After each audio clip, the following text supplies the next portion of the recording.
We're going to focus our attention in this particular webinar in really how do you take the insights that might be available from new and novel data sources, and turn those insights into real means to drive, savings and outcomes as it relates to participating in models for alternative payment. A little bit about us as we get started. One of the things that you should know is that we've been at this for a while. If you go back to all of our history, my life's work and the team around the table at Acclivity have been together, many of us going back to 24 years. So certainly a long time trying to solve for these problems. And what we've really, I think, started in the journey with Acclivity almost 7 years ago is recognizing that you have to pull very specific levers across this move to value-based care that are materially different than how you might have stood up a traditional fee-for-service organization. And so if you look at who we are and why we think we can do webinars and why we think there's value in having you guys as attendees, it really is that we've started to have a real impact on not only the kind of clinical outcomes that can be achieved, the kind of patient satisfaction scoring, the kind of shared savings and gain share that can be made in the contracts. But we're also pulling together very unique constituents that serve your communities already. If you look at who we are and who our customers are, it is the risk-bearing entities, the ACO, the MSSP, and REACH. It is many of the primary care and CMMI, Centers for Medicare and Medicaid Innovations. It's many of their programs. There are about 50 plus that have come out to the market. And it's also many of the service providers that deliver very intensive, often homebound for patients that are home limited or homebound services in their home, in their residence. And when you marry some of those things together across our experience, you can see significant in one-sided risk, 60% more average savings per patient in a Medicare type shared savings model. When you move to a little more sophistication and even up and downside risk, those can jump significantly to where our average net savings can be, a little more than 2.5 times, or 2.2 times the savings for the rest of the cohort operating in those kind of models. And so we're really excited that we've learned a lot in this space. We've been doing it, like I said, since the ACOs were invented under other brands you might know out in the market. And now this team's come back together and to do it at Acclivity. And what we're going to talk about today really is like, how do you turn the insights you can glean from the data that's novel and available inside of some of these payment methodologies and models? How do you turn those data items into insights that really drive success? And one of the things that I think has been proven time and time again is you really have to look at the patient population in two unique ways. And I'm going to do probably a webinar faux pas, but I want to jump into one other deck really quick and talk about why this becomes an important thing for everyone to sort of recognize what I talk about when we think about advanced illness and the populations that you can serve there versus a standard population. If you're seeing this chart here, it really does divide the world into a standard population. I often call these golfers and dancers. Like they're still playing rounds of golf each week. They are able to take hobbies like classes in dance. They can drive themselves. They're on their own and independent living. And so often this part of every organization or every pool of patients where Medicare or other risk arrangements are deployed, this is 95% of the patients. And what gets done well here is really ensuring that you are managing the things that are often associated with the golfer and dancer population. It's often things that look like disease management, so foot and eye exams and blood sugar management for your diabetics. It's exercise and water and salt intake after CHF diagnoses. Again, they can still be significantly disease burdened, but they're well managed. That's really the difference. They've gotten their intake of water and salt down, and they're ambulatory, and their meds are doing what you expected them to do, and they feel better, and so therefore they are still active. So that can be something you do really well, and make savings for a couple of years in any kind of model. what happens over time is you get really good at understanding who these persons are, and you've gotten, down to, sort of the brass tacks on disease management, and maybe even have started boarding people that are in the emergency departments frequently, and you understand how to treat and think about, how to teach them about access. But it's when they step from that world, which is well traveled, it's 95% of your patients, it's almost all of your clinical acumen. When you step from that world into this other world, you have to make real investments in how you're going to, treat patients that have crossed this chasm. Often daughter care, which is getting sometimes at the end of this journey, getting involved to drive patients to their visits with their specialists, with their primary carer, is the reason you're sidestepping a lot of the hospitalizations and long-term care setting events. When they get here, that level of care is not necessarily going to support the patient needs. And so there's this big chasm that gets crossed. Often these persons become in some form or shape institutionalized care settings. If you're not now thinking about, well, who do I partner with to get into those facilities, who has the contracts to deliver support there, then these persons, while they're still tied to you, as a risk-bearing entity and as an organization responsible for their total cost of care, have largely untethered from seeing you as their quarterback and are getting more sort of standard care from the facility itself and with the contracted providers who come into those facilities to deliver the care. So when we think about what this might look like, because you get all of this data under these models, instead of thinking about, well, who is this unknown or undefined 5%, you really start thinking about, okay, I know who they are, and then I need to figure out what am I going to do based upon the severity of their needs. You can think of these as tiers. Okay, the first tier is I can still manage them, but I need to have an extension into those facilities with primary care.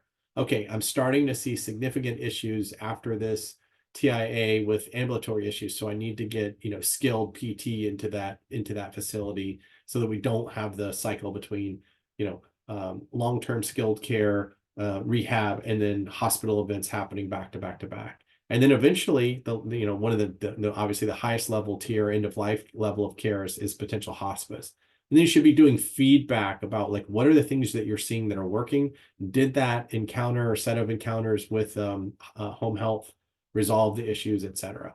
So like this is the stuff we see that works really well on this side of the equation, where you're really starting to think about, how do I use the data that I get about my patients who are untethering from me to start building a model of care that I still have command and control over, that really does still drive outcomes that we were expecting all along.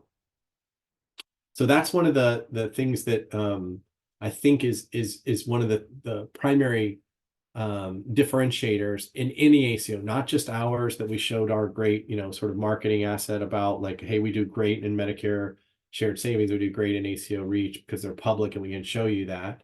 But if you look at all ACOs or all risk-bearing entities, they almost always invest in the preventative side with primary care, and they almost always invest in the advanced illness side with a lot of what these services are. And for folks that are going to make that investment on the advanced illness side, your tooling, your models of care have to start thinking about, how do I know when someone is a part of my panel that has a significant need for service, that is not able for ambulatory or familial reasons to get to clinic? Like, how do I know who I can rely on in my community if I don't own or build those services in my model of care myself? How can I partner to get it? How do I manage those, transition opportunities? I might want to measure an increased length of stay in, say, a palliative, community palliative, or even a hospice program, not as a negative thing, because what I'm hoping to do is to keep patients in their home as long as possible, because that doesn't come out of my build events that are tied to, how I make savings. And certainly if I'm keeping them at home and I'm measuring that as an outcome, then I will know for certain that we're not having inpatient and emergency department visits as part of the most expensive spend in every pool. And so that would be parts of how you think about, like, what can you do to look at who all should get that kind of care. And then, if I'm honest, you should also look at, okay, well, who am I going to partner with? Because there are many organizations, though they may have incredible quality scores. If you look at like Hospice Compare, which is a government site, they may have incredible, scores related to patient satisfaction. But when you actually have the ability to look at who they are inside of the data that you'll get under an ACO model, you can look at how many things are they billing that should have been picked up by hospice, but are actually being double paid for by the hospice benefit, which should have picked it up, plus a Part B or a Part D that's paying it twice. And one of the things you can do with that data is literally look at what kind of spend outside of the hospice benefit is any of your partners accumulating throughout the year, such that you can say, wait, if you just cleaned up that operationally, I just made, significantly more dollars. Medicare didn't get billed twice. You're not potentially under investigation by the DOJ and the OIG, who actually look for that kind of spend. And we get to capture more savings by having you clean that up and us use you for longer length of stays. Like, that's the kind of thing that become insights that lead to actions. I know who my hospice partner is. I know how well they do this job of managing what spend should be happening here. They have none of these outlier events that should have not happened and are being duplicated as payments that come out of our savings. And I am positive I can measure this month over month over month and measure the things that matter. So again, driving these insights from data can even get down to that level of specificity.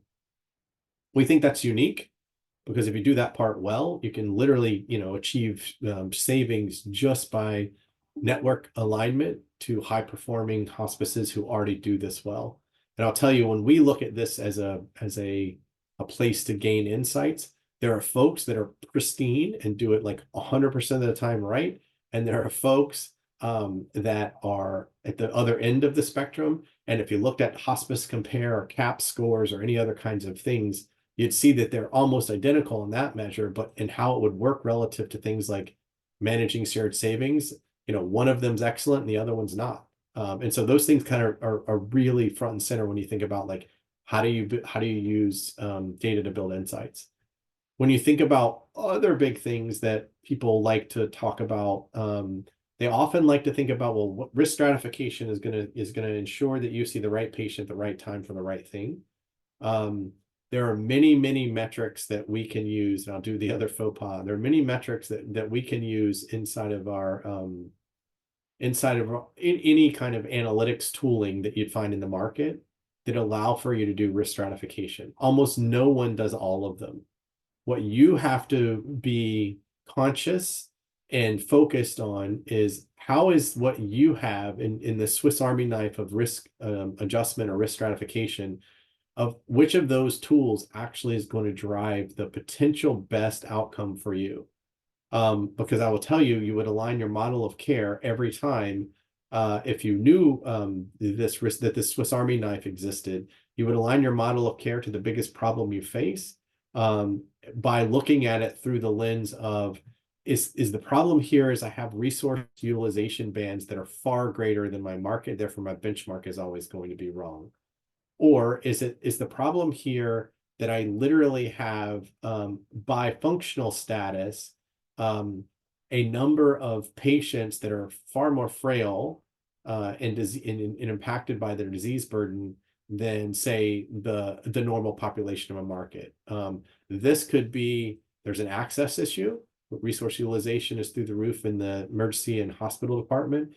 This could be you happen to be a kind of practice that delivers care in a kind of setting where the market has moved its patients that are the most infirmed and highest comorbidity, highest need into your practice. Those two things are completely different. But if I knew that this was the problem, then I would start building things around, okay, well, what do I do relative to frailty if my population is outsized relative to, sort of frailty measures, versus what do I do here is if it's an access problem. This is trying to figure out, you may still use a similar kind of approach where I'm going to use staff either virtually or put boots on the ground to go support patients in their settings. But it would be for two very different reasons. So the model of care could be similar. I'm going to use nurses and social workers to educate this population about urgent care in the market, or, allowing us to ramp up primary care. Down here, it might be, I'm going to use nurses and social workers, but to actually manage the person's whole, the whole person versus just their disease burden, because parts of what may be coming up is I feel so anxious when I have to, when I have what is either an exacerbation of my anxiety as a panic attack, or my COPD flares up and I feel like I can't breathe. Great. So how do we get you to start talking about what the symptoms are, and how do we ratchet up maybe a palliative approach that says I'm going to manage your symptoms so that you're more comfortable, as a means to keep you out of the emergency room. So those are the kinds of things that you would use literally when you think about, like, okay, what are the risks of my population? And when you put the lens of this kind of tooling on data, it'll drive very specific actions. One of the other things that I think is very interesting, I was trying to see if it's on this list. Often there is likelihood of non-compliance with medications. I don't see that's on this list, or at least it's not jumping off of this list. But that would be another means. If you were having resource utilization problems, resource utilization band problems, outsized people using high numbers of personnel, high numbers of visits into the emergency room or inpatients, you might want to look at some of the medications, especially compliance. If you're supposed to be taking metformin and a statin and a handful of hypertensive meds, and you're not, about a third of the hospital events through the emergency department are because of medication management issues. Great. That's a mechanism for you to literally say, okay, well, the first thing might be resource. It could be access, or it could be we have an impoverished part of the community that doesn't have the ability to make copays. How do I use my social work staff or part of my team to find community resources or copay resources to actually solve for that problem? Because if they had the copay dollars, they would be taking their meds, and therefore they wouldn't have these issues that cause the emergency department visits. So again, these are the kind of things that when you think about turning data into insights, it does allow for you literally to think about the patient population through a very different lens, and it allows you to start engaging families for different kinds of discussions when you have that level of detail. So anyway, I mentioned this is a broad level of capabilities. Risk is a broad level of capabilities. I talked a little bit about how management of meds is a good one. Almost everyone who gets into any version of alternative payment model or value-based care starts looking at costs. What's interesting about costs is there's a concept in healthcare, and it's in many other sort of statistical perspectives about patients, or about any number of patterns. They regress to the mean. What that means in healthcare is that if I have a COPD onset, like that's I start to feel really bad. It gets diagnosed as COPD. I start to manage that with medications and therapies. The encounters related to that diagnosis, like all the investigation, all the diagnostics, all the specialty encounters, are going to cause a spike in spend. And then once I'm resolving that particular problem with therapies and exercise and DME, et cetera, then I'm literally going to have the cost regress back to where I was before that event. That's called regressing to the mean. So cost is almost never a good predictor, because almost always you're going to see a big spike and then a fall back to what was the original spend for this patient. So what you want to try to do is you want to try to predict the persons that are about to be big costs. And what's great about that, and this will be a good segue for a number of other slides, what's great about that is you can actually, I'm going to jump up to it and I'll come back. You can actually start thinking about looking at your population literally by, I want to build a cohort of patients that I believe are candidates for being my catastrophic cases in this given, 6 months or 12 months. And when you have the data that's available inside of an ACO, when you have all of this, the equivalent of Part A, B, and D, if it's a Medicare product, or if it's a Med Advantage product, they literally will, sort of pay in a similar way. But when you have that data, what you can start looking at is what are the kinds of complexities that exist on the care team? Meaning, how many individual providers, specialty, physicians, um, are actually administering care on the team. So that's a complexity. How many ingredients are in their med? How many different meds are they taking as repeat medications? How often are they using the emergency department as as a place of care, but for non-emergent kinds of care? And when you do those things, this allows for your teams to start building cohorts and acting on predictive data. So though you may be looking at claims history, which everyone knows is a little bit dated itself, when you're looking at that claims detail, you're actually using the logic of past behaviors to predict future behaviors, which is very different than I'm surprised by the COPD exacerbation that had a lot of cost, but I'm not surprised by the regressing of mean. So said differently, you're literally looking for predictive pre-acute opportunities to support these patients such that they don't have the acute event, and you manage them through this diagnosis without it being multi-specialty visits, hospital events, and then the recognition that this is a disease called COPD that's been discovered in this particular case. So that's a great way to use data to drive insights, and it really fits nicely into sort of thinking about risk as it relates to cost insights and predictions. So better treating patients through this concept of being proactive versus reactive to, oh, now I have a COPD patient, they go into my disease registry, and we're going to consistently make sure they're doing these 5 things throughout the year. That's a model after they've had this diagnosis, but everyone should be in the business of using the data that's available to be proactive in their care model creation. And then lastly, you're going to measure outcomes. So I'm consistently impressed by how good healthcare has gotten at measuring outcomes.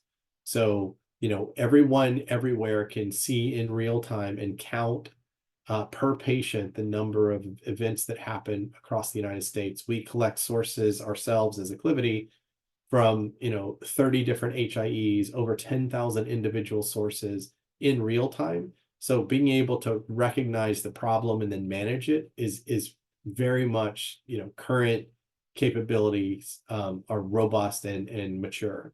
But the future things that are going to matter aren't just that you can, measure and manage patients' access. You're also going to start wanting to actually manage and measure how many days were they comfortably at home, like in an independent way, as it relates to your sickest part. You may also measure on your traditional, where you invest in sort of primary care related services under disease management models, like how happy are they with the kind of care they get, where you're managing them as a diabetic, doing their foot and eye exams, managing their endocrinology and HbA1c needs, right? If you haven't yet thought about that as a capability for your diseases that are the ones that are the frequent comorbidities in that part of the healthcare pool, then you need to build those things. And when you build them, parts of what we've seen that works really well is using the Part D or even subsequent data sets from like a PBM like SureScripts or Optum. You can get that data to flow directly into you, and you can start managing your patients that have multiple repeat meds using pharmacy tech or traditional pharmacist resources, functional equivalents to support your whole population. And that'll be a huge boon to you all, because it's not a service that's provided by most organizations, but it's a huge reason for many of our emergency visits and inpatient admissions. So this whole document here really is about how do you build cohorts against the kind of data that you have, so you can have insights about who needs the highest levels of care at the end of life. So you can define what risks are really shaping your community and your patients that are impaneled to you, what's shaping their behaviors. How do you figure out whether it's frailty or medications or actually behaviors that are driving cost in utilization? And those should be proactive in predictions. And then lastly, how do you measure how you're doing each year so that you're always improving with, almost like the Toyota model, you're always making improvements in continuous ways to benefit your patient population by model of care improvements. And so those are the biggest ones that you think about when it comes to, figuring out what we think is, a very important but consistent across the pyramid of patients, which is rising risk. You're going to rise from, preventative into chronic. You're going to rise from chronic into chronically complex. You're going to rise from chronically complex to home limited. You're going to rise from home limited to end of life. Like, how do you know how to do those things, and how do you know which patients are moving into those individual cohorts? And so that's the questions I would have you think about answering when you take the data that's available and start driving insights to action. We think about a specific use case. One of the things that we think is really impactful is having the ability to work through, any of these transitions should be actionable. So I mentioned here are a number of them called out that you're rising from one kind of risk paradigm to the next. And here we're talking about at the very top of that paradigm. When you think about your 80-plus-year-old patients that are impaneled to you today in our Medicare program, they often look alike. Even if they're in their own home, living in their residence today, aided maybe by a spouse or a daughter. Daughter care is very big for this kind of population. They may be fairly seamless to you getting to practice, but they're managing a lot in between visits. My grandmother, who's passed now, but she looked like Jackie Onassis when she went to primary care.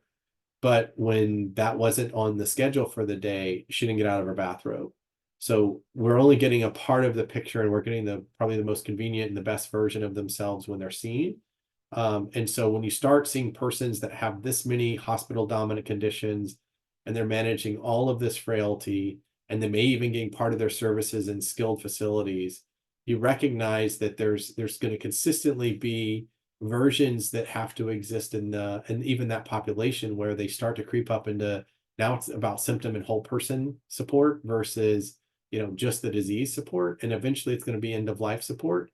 And so this is a mechanism to really look at persons that are, rising from a home limited to an end of life paradigm. And this kind of capability gives you at a glance, what's the spend been, how many chronic conditions are sitting on top of all of these hospital dominant conditions, how much is their polypharmacy. I mean, in and of itself, managing that is a full-time job. How probable is the admission and readmission for this patient? How many have they already been, in the last 12 months? It's a very clear picture when you see them this way versus how my grandmother would have shown up as Jackie Onassis, very much lucid, focused on, trying to maintain her independence, which is great. She did it for a very long time. But eventually in our family, we had to get lots of help because she looked like this for about a year and a half at the end of her life. And there wasn't anyone that could support her the way that she was needing support. So we had to get palliative and then eventually hospice care for her as a means to ensure that she had the kind of transition that we all wanted for her. If you think about what you could do with data that's point of care in the primary care side of the equation, it's a little bit different. You don't do interdisciplinary team meetings there. You're often wanting, banners to be built for every patient, or at a glance documents, face sheets. That's a very common practice, is to take the data that you can glean out of all of the claims detail, and then drive very specific insights. And insights that will drive action here is, if this is a point of care encounter, I can tie things very clearly off to, well, this is my 2:30 Eastern patient, and I'm in their record already documenting the beginning of the subjective part of the SOAP note, right? So why are you here? What's going on? And inside of that is either a banner or a document that persists inside of that record that tells me, what should I know and what should I do related to this particular kind of patient, given the fact that we have all of this data. So this is typically configurable in every solution we've ever seen. It allows for you to decide what gets presented to your point of care clinicians, but it really gives you ability to look at, like, what do you know how to be objectively smarter about that you might not know is ongoing inside of this particular patient journey. unless they tell you. So here's an example where we see, for instance, a medication that's typically deployed for asthma, but we don't have asthma as an existing problem or diagnoses. And so therefore, it's a mechanism for actionable insights related to, if you code the asthma because you are actually managing that as a problem, then that'll change the risk adjustment score by some amount here. And it'll allow your clinicians the opportunity under an ACO model to recognize a higher limbo bar that they can get under and achieve more savings. So Medicare Advantage has been doing this forever. They push out lots of detail to support you coding the appropriate level. These are called suspected conditions. When you get it from meds, you can get it from labs, you can get it from a whole host of other things, but it allows for you very clearly to see at the point of care things you might take care of. So if this person's still managing, issues related to, cardiac issues, that's a significant RAF adjustment if you can code it because it's still active. Adding the asthma would add to that. Recognizing occasionally you'll see things like an inpatient or an emergency department discharge up here. These often happen in real time. So data isn't just from claims data that's like older. It can be from real time. There are a number of organizations that give you real-time event notification services.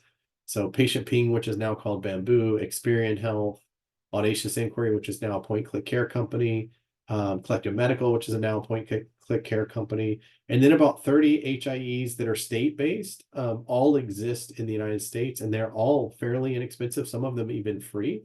And where you can start using that is to illuminate for the fact that though you had a scheduled appointment, sometime just before this, there was an emergency department visit.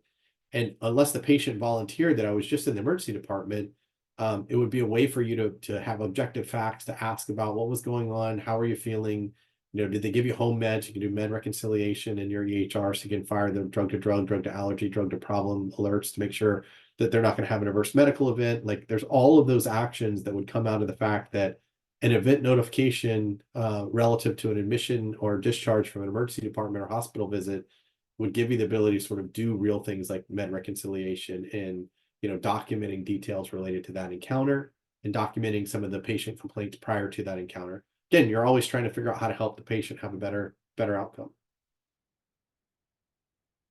I showed you a little bit about this before when I jumped ahead, but many organizations, when they think about like how do you manage patients between encounters, it's a real way we think of driving the action rather than just looking at what happened last month, last quarter, last year, year over year, period over period. Reporting is important for the executives, important for all of your contract measures related to revenue, but parts of what you have to do is actually start driving things that are going to have potentially two kinds of payments to you. They're going to have a payment of, hey, I can recognize bill above in a fee-for-service Medicare Advantage or Medicare shared savings contract. I can bill above the standard office visit or the standard encounter.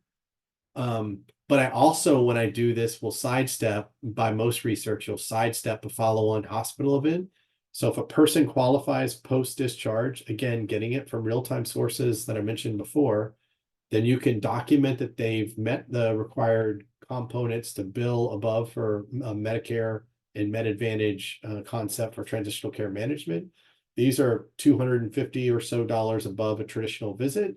And it allows for you the opportunity to get those incremental dollars there, but sidestep the follow-on hospital event, which if it happens within the same 30-day windows for the same problem, usually is 4 to 5 times the spend as the initial encounter.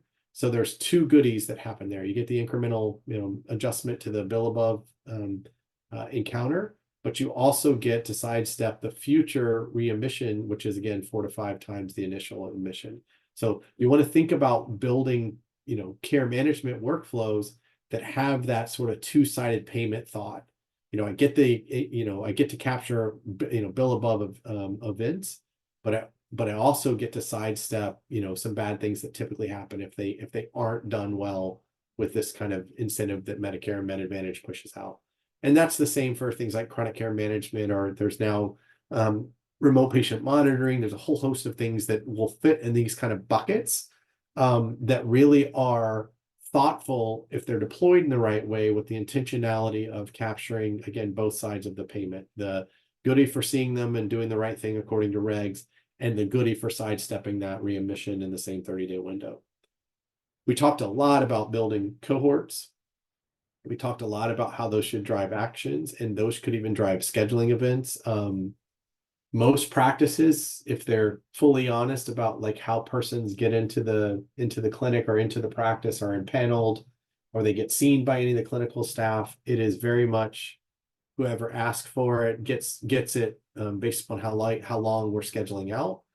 We would say if you're going to use data to its best advantage, this is where you'd see people actually looking at the population and actually doing first the simplest thing, which is always holding a handful of slots that are consistently available for persons that need immediate care, so that they don't have to be scheduled out 3, 4, 5, 6 weeks from today.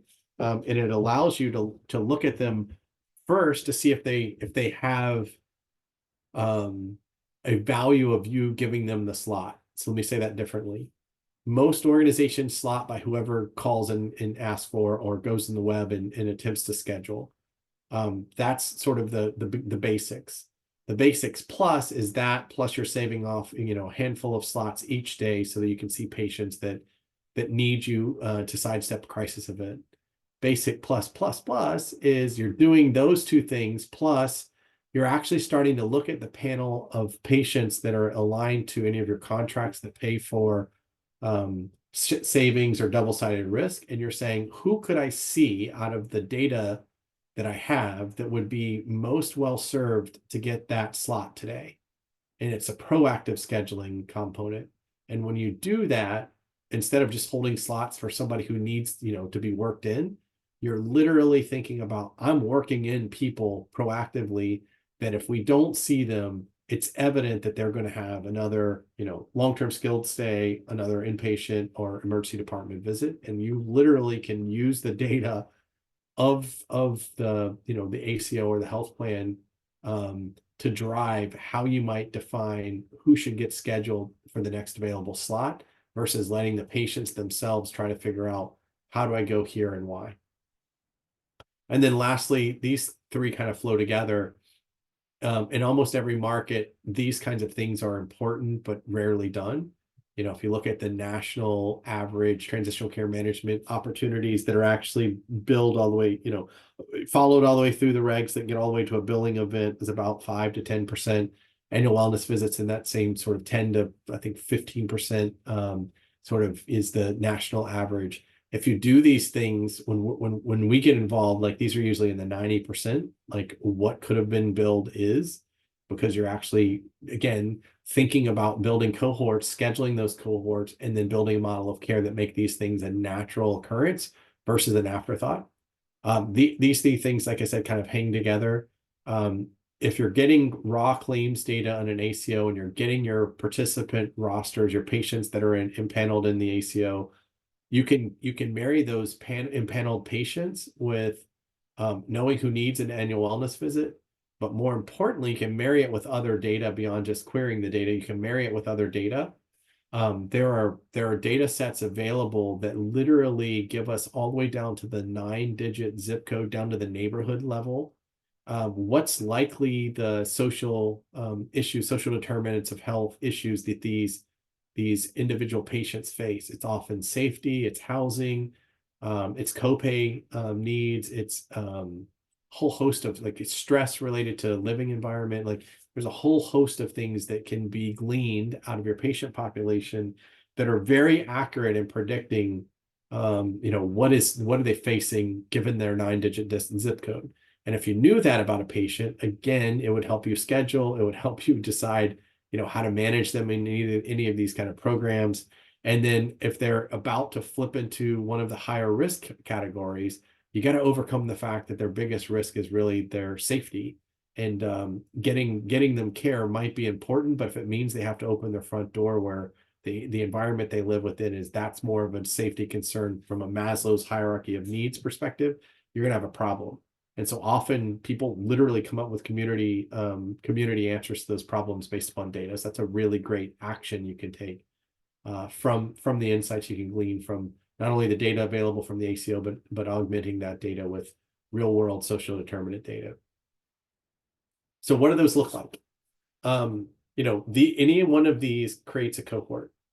And those cohorts then have to create a work list, and those work lists have to create, things you can actually, do. Like, can I actually do a risk assessment based upon the data? Do we have enough? Can I validate that with the person themselves?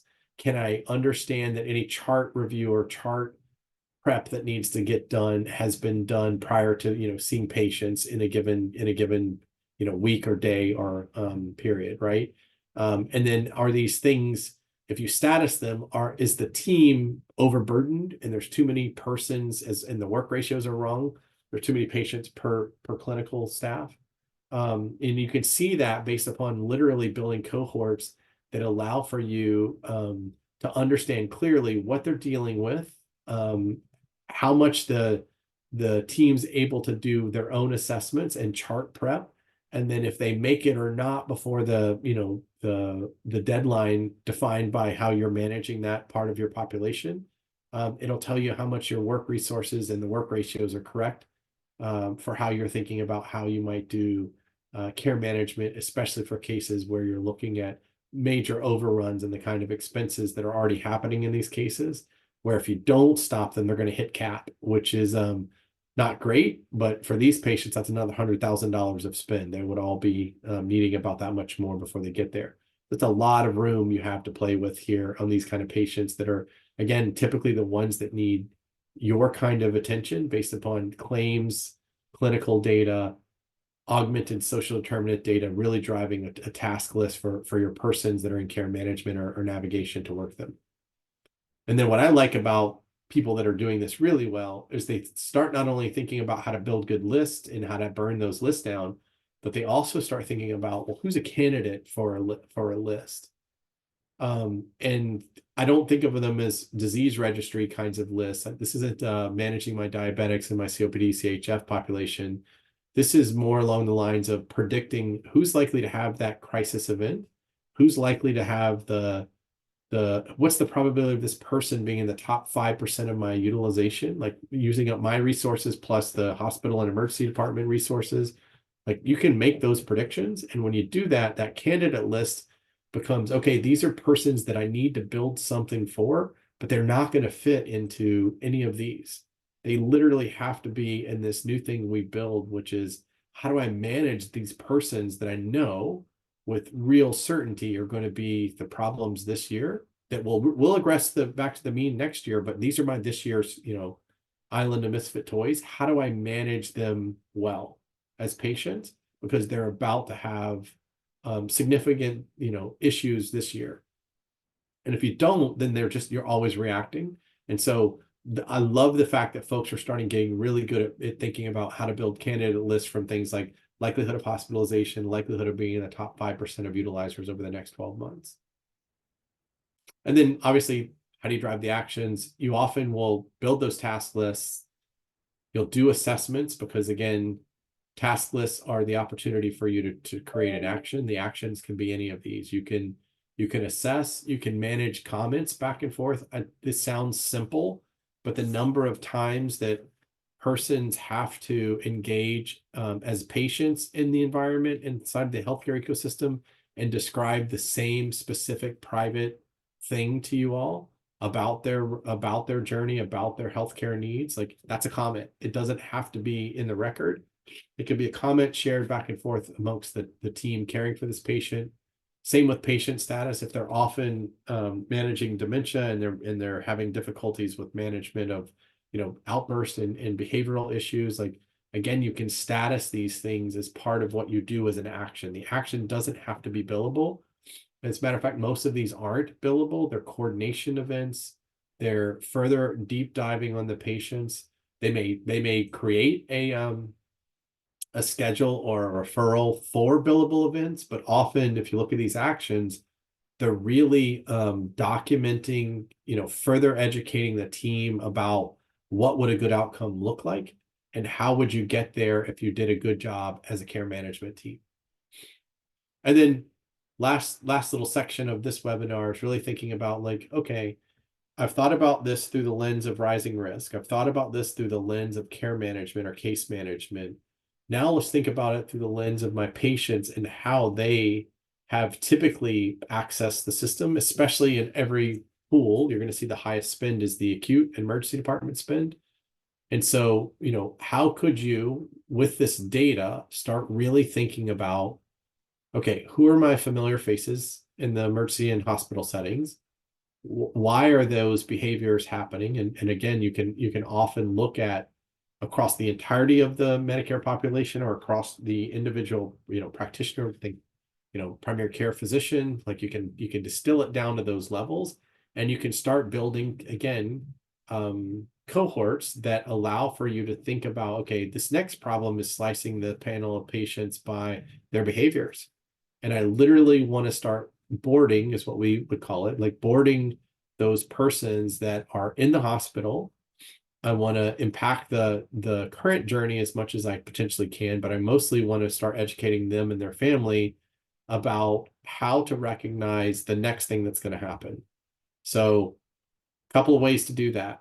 Some people in the crawl phase will just pay attention to real-time events and use that as literally the reaction. I'm going to react to that real-time event by kicking off my transitional care management work.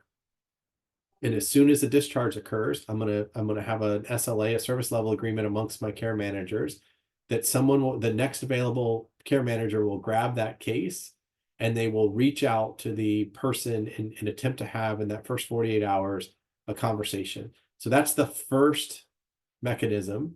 And if you do this well, it's not just a system that tells you this, it's text messages, it's emails that alert you, hey, you may be working on chart prep right now, but hey, one of these patients is discharging and you're on an SLA in your group to make sure you have an encounter, that first encounter within 48 hours. So it can be workflow driven, not just a task that gets handed to you.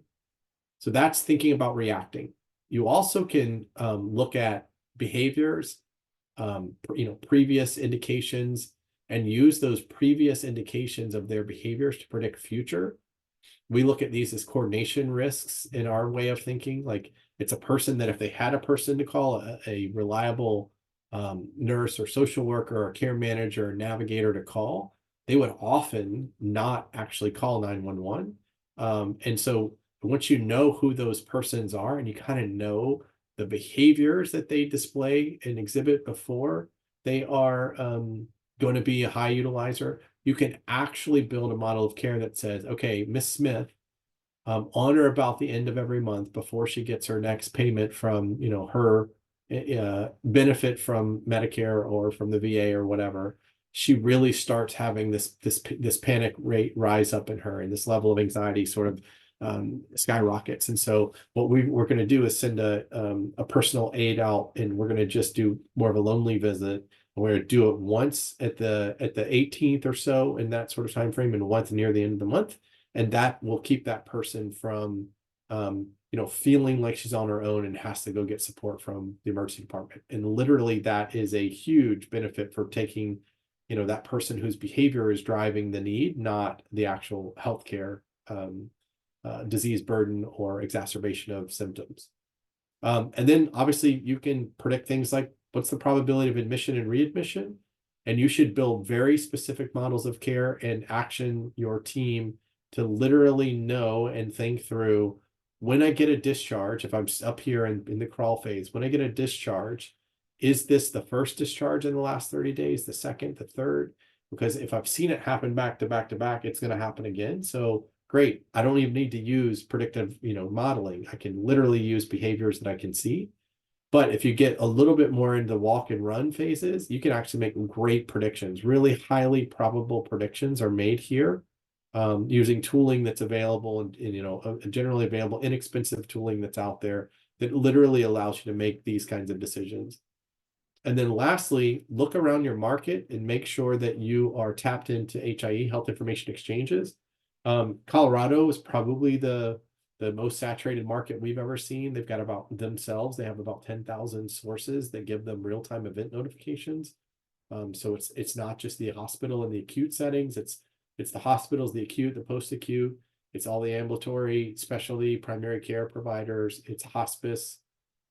So they wire in the entire state so that you can know about your patients pretty much everything that happens with every encounter. So imagine that being a way for you to build sort of a daisy chart, like where are all these patients going on journeys to solve for problems? And then how do you, if you're at risk, how do you become the first place they call? And again, when you do these things well, they're not just, tasks.